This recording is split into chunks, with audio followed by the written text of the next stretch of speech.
Hello, this is Tom, aka Gedeon here for Tabletop Tap Room. We have a community update from WotC and 1D&D. So let's get right into it because there's a couple of things that bother me. So we have a community update for April to June 2023. Third-party creators. So you've got for the April 2023, the Creator Summit. There is a lot of it was challenging. It was difficult. It was kind of confusing. They said, well, what made it challenging? We did. They actually owned it. So I got to give them props for that. It's nice to see somebody say, look, mea culpa, my bad. A little bit refreshing. And I'm going to give them props for that. However, I have some criticisms. And let's take a look at, we'll skip right to third-party creator marketplace. I consider this problematic. They say here, one of the biggest pieces of news coming out of the summit was our intention to introduce a marketplace for third-party creators to D&D Beyond. Nothing new. We've seen this before. We know there are hundreds of questions and concerns about this. And while we want to confirm, yes, this is a major initiative for the company, planning around this is in its infancy. I'm going to say BS. I think planning around this was already planned way back with the OGL crisis. Okay, what was their idea of a third-party creative marketplace with the OGL? Well, you got to sign on to this new license, and when you use it, that gives us access to your work. We can use it, or we can relicense it to someone else, and they pay us. We don't have to pay you. That was their idea. And any third-party creative marketplace that they sponsor through 1D&D is going to take a healthy bite out of any profits you make. Okay, it's going to be the lion's share of the money goes to them, not to you. I think they have an idea. I think it's similar to what we saw in the OGL fiasco. There might be caps like this. Whoa, hugely successful companies making $750,000. Excuse me. You call a company making $750,000 in revenue hugely successful? I don't. Okay, I call hugely successful Wizards of the Coast making $1 billion during COVID. Okay, you want to compare $1 billion to 750,000? Please, come on. Okay, what they're really thinking about is these Kickstarters that go $1 million. Now, the problem with the Kickstarters that go $1 million is not many of them are well structured. A lot of them have very, very thin margins, even though they do $1 million. Even doing $1 million. Major companies have gotten into trouble doing Kickstarters where they've actually come very close to losing money or just plain not making a profit on the Kickstarter. So, putting a cap and saying, if you make over 750,000, companies that make over 750,000. All right, so let's just step away from the Kickstarters. Companies making over 750,000. How many employees do they have to make that? So how many employees and contract employees, like just artists that they contract with for art, do they have to make that 750,000? How much overhead do they have? And yet Wizards of the Coast idea is, we get a cut of the revenue, not of the net profit. They want the gross income. They want to cut off the gross income, not of the net profit, which is just ridiculous. That was just absolutely ridiculous. And yet that was part of their idea for monetizing the third-party marketplace. On top of that, you got to report your income to us. Excuse me? Who are you, the IRS? We want to know. We want control. So their ideas, we've already seen their ideas of marketing, and they're telling us right here in this statement, major initiative. And previously, we got this statement from an exec, D&D's under-monetized. It's under-monetized, and the company has a major initiative. I would submit to you that any major initiative of WotC is about monetization. So the third-party marketplace that they're rolling out is about monetization for them, not for you. Sure, they'll give you 30 pieces of silver. Okay, sure.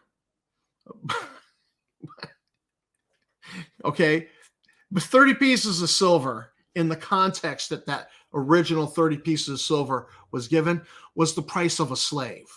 They'll give you the price of a slave. All right. It's about monetization for them. So I don't trust this promise. Woo, big news, third-party creative marketplace. Well, there already is one. There already is a massive third-party creator marketplace out there, and a lot of third-party publishers, and companies like Wizard Tower Games doesn't use one bookshelf. They publish in-house. They have a lot of the equipment. They publish right in-house. They have presses. They have, they can do the cards, so on and so forth. So a lot of these companies, Frog God Games, a lot of these companies have warehouses, and they're doing the publishing, and and they're trying to survive. They're trying to keep people employed and give them a livelihood. And WotC's idea is, if you're hugely successful, we want to cut off the top. I don't trust them. They think this is wonderful. Big news. Yeah, I think it's crappy news. We plan to start rolling out updates, FAQs, and feedback sessions with creators and publishers as more details come into focus.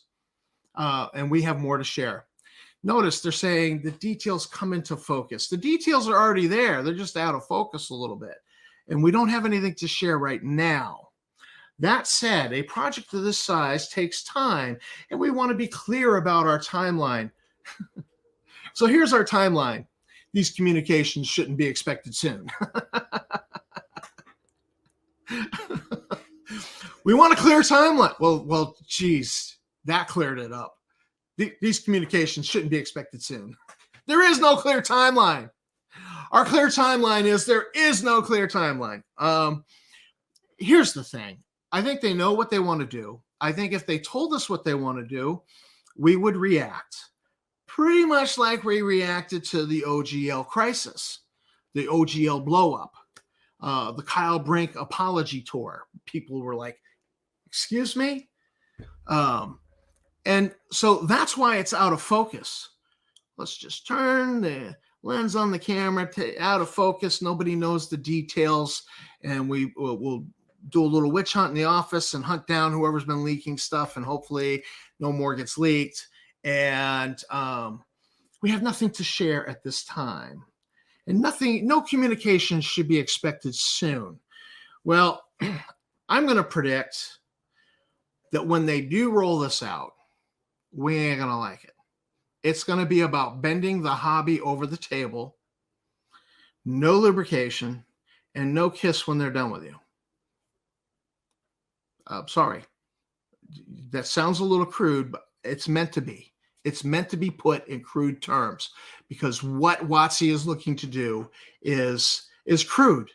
Okay? They're looking to monetize the hell out of third parties and the hobby and the buying public. That's what they're looking to do. It's a major initiative. So I'm just raising a red flag saying this is ugly, This is not big news. This is ugly news, and it's coming probably in 2024. That's number one. I want to, they go into summit preliminary thoughts. There's a lot of the mealy mouth in here, and we're so grateful for all of the pushback you gave us. No, they're not. They did not like it. They made misstep after misstep after the OGL blew up in their face. First major misstep was taking the whole 5e SRD and putting it in Creative Commons. Okay, they did that without even really looking at it. Strahd's name is in there, Beholder's in there, things that are D&D identity that have never been available for people to use are in there. And now we're out in Creative Commons and can't be taken back. Huge misstep on their part. And then this Creators Summit, which they freely admit, which was just a dog and pony show. They freely admit that it fell flat, that it was a total misstep and it was their fault and they own it. This was rushed, and the Kyle Brink apology tour, total misstep after misstep with that. So they've been making mistakes. They have been making mistakes. And, that's all through here. But what I want to focus on I think is very enlightening about the company. They say, we again would like to express our loud and clear support and appreciation for all our attendees. Our loud and clear support. Their points of view are invaluable to us as a company. We welcome constructive and open feedback. Let's change that word to criticism. Criticism has to be constructive and open. You're putting some qualifiers on here, so you can say, well, the feedback has to be constructive and open. That means not all feedback is valid. And however they choose to define constructive and open means that however they choose to define that means they can define everything else as invalid feedback. So that's point number one. We welcome constructive open feedback about any actions Wizards of the Coast takes and events that we plan. What event did they plan? Creator Summit. So make sure your feedback of the Creator Summit is constructive and open. Any plans that we plan, but we'll always encourage that feedback be directed to Wizards and never at individuals. Online harassment has no place in our game spaces or values. We value your feedback, but if your feedback is to an individual, they're conflating it with harassment. What individual would have gotten feedback? Would that have been Kyle Brink, face of the company, who came out, put himself out there as a executive of a multi-million-dollar company and said, I'm the representative and I'm doing interviews. But if you give feedback to an individual like Kyle Brink, like, dude, why did you say that? Dude, why are you lying to us? Okay, because he lied repeatedly, and many of us pointed that, look, that's not passing the straight face test. It smells like dog poo-poo. I don't need to step in it to find out if it is. It's smoke. You're blowing up my butt. Thank you very much, Kyle. You're lying. And so we gave him feedback, but that is now conflated with harassment. Okay? Harassment is when somebody finds your phone number and calls you up and they're doing threatening phone calls and crank phone calls, or they just don't say anything until you hang up. That's harassment. Or going on your social media and trolling you and saying vile things about you or about your family.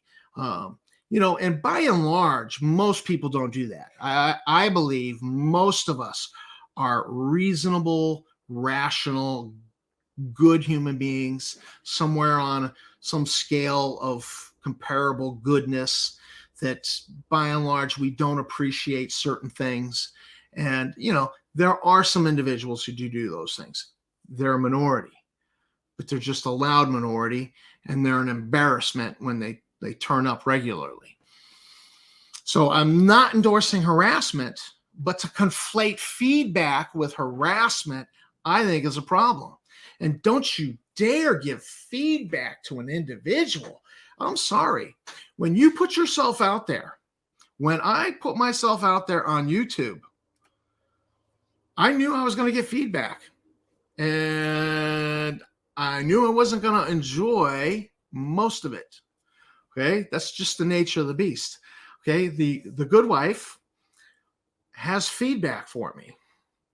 And I don't sit here and go, listen, bitch, I'm tired of your harassment. Okay, would not fly. I love my life, so I don't say that. Okay, but I don't really enjoy a lot of her feedback. Pretty much most of it, because it usually means I've done something wrong, and nobody likes being told they did something wrong.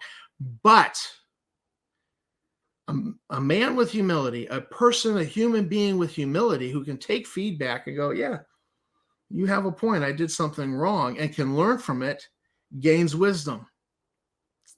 So, WotC, your wisdom score is a little low, but they don't really want the feedback. They want controlled feedback. That's why the Creator Summit was cherry-picked. Creators will attend this. They wanted to control who could attend. And they promised, oh, you can film, but then when you got there, no, you can't film. No, none of that. No, can't have that, because we can't control it. It was all about control. So they're not really looking for feedback because they can't control feedback. They just want to be able to control it. Now, so I find this conflating feedback with harassment problematic. And I honestly don't really think that I'm speaking to Wizards of the Coast. Okay. I mean, I'm pretty sure they don't pay attention to me, just based off my subscriber numbers. I get that. I believe I'm speaking to people in the hobby. I believe I'm speaking to some fellow YouTubers. I believe I'm speaking to some third-party creators. I believe I'm speaking to fans in the hobby. And that's who I'm speaking to. And so my caution is, remember who Wizards of the Coast is. They told us who they were. They have demonstrated who they are. They have not changed. They're trying to do smoke and mirrors. Ooh, look at this movie, shiny. Ooh, look at this VTT, shiny. Smoke and mirrors, a little bit of lens flare in your face and distract you. And they know damn well what they're trying to do. Major initiative, monetization of third-party creative space. Major initiative. Do not forget that. They are a leopard. The leopard may have changed his spots with a little bit of smoke and mirrors, but the leopard is still looking to take a bite out of the gazelle. And the hobby is the gazelle. The hobby in the third-party creative space is the gazelle. Remember, they consider a third-party creator who has revenue that breaks 750,000 to be hugely successful. Hugely successful. And we got to knock them down. Don't let that crab crawl out of the bucket. Knock him back down in the bucket. Okay? And so I'm sorry. It sounds like a big number, but it's not.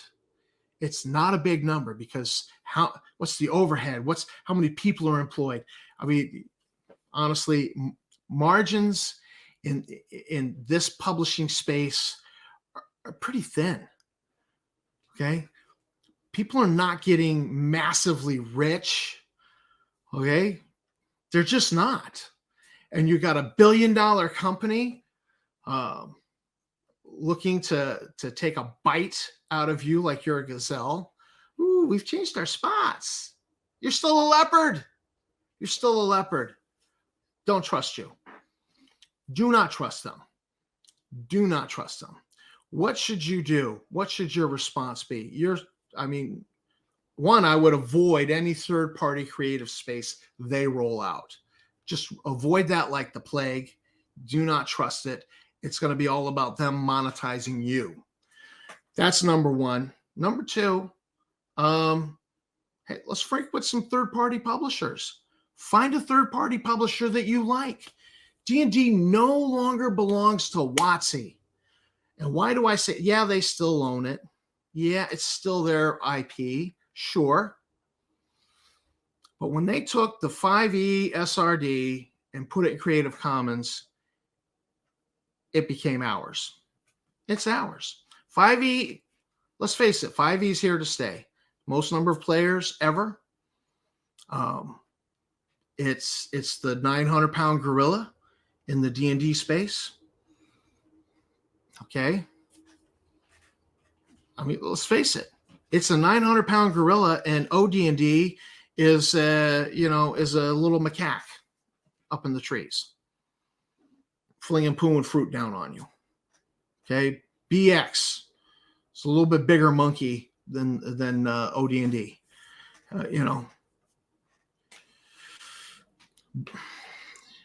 But the 900-pound gorilla is 5e. And D&D is no longer going to be evolving. 5e is here to stay.